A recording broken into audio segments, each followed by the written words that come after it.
It seems that someone somewhere is always conducting a poll. They're always trying to determine what people are thinking on a question or what people feel about an issue. And every now and again, you'll come across the headline in regards to the latest poll information about what most Americans are afraid of. And it's interesting because this poll information doesn't change from year to year. The second most fearful thing for us is death. Death is number 2. Number 1 is public speaking.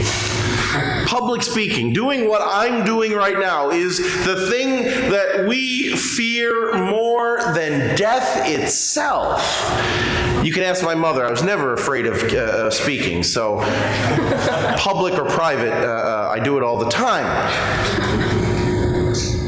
But we are more afraid of getting up and speaking than we are even of death itself. And I came across years ago a video interview of a pretty famous actor from Great Britain. His name is Jonathan Pryce. He's an actor that's always got some small role. You may have seen him in the Pirates of the Caribbean or Game of Thrones. And he said he believes the fear of public speaking or stage fright is selfishness. That he believes that as an actor or as a speaker or someone doing something public, that if you get up in front of people and you regard yourself as more important than those to whom you're speaking, you're going to be afraid. Or, he says, if you regard yourself as more important than your message, you're going to be afraid. That the root of all fear of public speaking or public performance is nothing more complicated than selfishness. And as soon as you value the other, or as soon as you value your message as more important than yourselves, the deep fear of this moment goes away. Yeah, there's still anxiety, but there's no more fear. I think the actor Jonathan Pryce has tremendous wisdom to teach us, and it's the same message that St. Paul is trying to convince us of in our second reading. He says to the people of the town of Philippi, he says, "Brothers and sisters, please complete my joy by being of the same mind, with the same love, united in your thinking. Do nothing," now hear this, "do nothing out of selfishness or vainglory. Rather, humbly regard others as more important than yourselves." Regard others as more important than yourselves. Not looking out for your own interests, but each looking out for the other's interests. Have the same attitude that is in Jesus Christ. And then we have this poem that St. Paul writes. The thought is that this might have been an ancient church hymn. Like we sing today at Mass, they probably sang this poem as a hymn. Though Jesus was in the form of God, he did not regard equality with God something to be grasped, something to be held on to. Rather, he emptied himself, taking the form of a slave, coming in human likeness, and found totally human in appearance. He humbled himself, obediently accepting even death on a cross. This is for us the example of what it is to be a Christian. There is no greater humility than God himself choosing not to hold on to his divinity.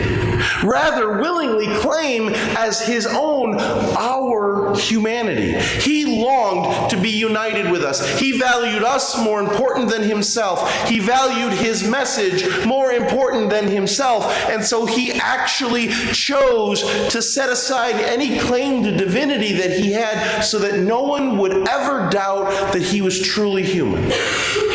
He held on to our humanity for love of us. He held on to our humanity for love of the message, the good news that sets us free, that brings us salvation. He desired, above all things, our goodness, our blessedness, our mercy, our forgiveness, our salvation, to the point that he accepted humility and set aside all claim to divinity that he had. This is for us what it is that we're supposed to try to do. And please understand, I know it's hard. And we struggle because so often it seems as if what's going on in God's plan, what's going on in our world, doesn't make sense. And that's why Ezekiel says, you say, how often do we find ourselves tempted to complain? The way of the Lord is not fair. Things are a mess. This makes no sense. Hear this, house of Israel. Is it my way that's unfair, or rather, are your ways unfair? As we wrestle to try to live our discipleship and grow in holiness, as we wrestle to try to learn what humility really means, we sometimes have to set aside what we thought it meant at one point. We have to set aside all the messages that the world tells us about our own good. So often, the world tells us, well, you've got to figure out who you are. That's a good thing. The world tells us every now and again, you've got to become your full self, actualize your potential. Yes, good, please, do that. But it's not uncommon where all of that turns into just an excuse for superficial arrogance, unnecessary self-importance. How often does the media show us examples of really vacuous people who think that they're the greatest thing going? It's almost laughable.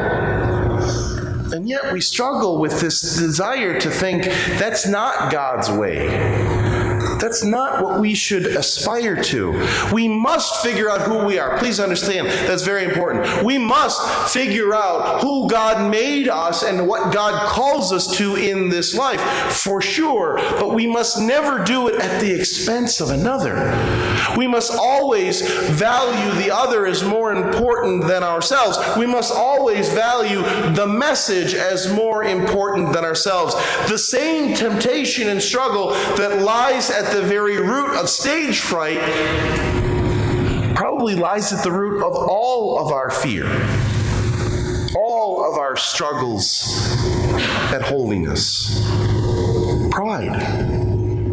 Pride versus humility. And that's exactly what's going on in the parable that Jesus tells us of the father who goes to his two sons and says, please go to work today.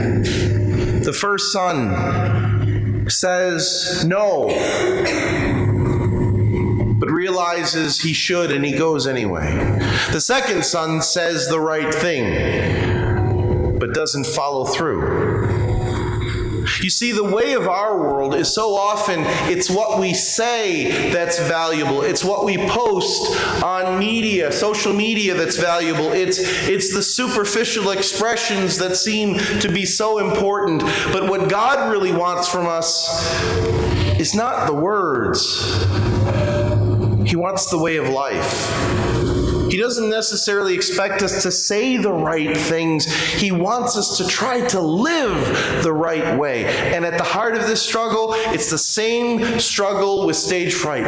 It's about humility. It's about pride. It's about trying to put on Jesus Christ, who, though even Jesus was like God, he chose humility over all things. And so for us, our struggle in trying to imitate, trying to live out, trying to become holier, for us, the struggle is the same. Our struggle that that lies at the root of all of our difficulties and all of our fears is humility.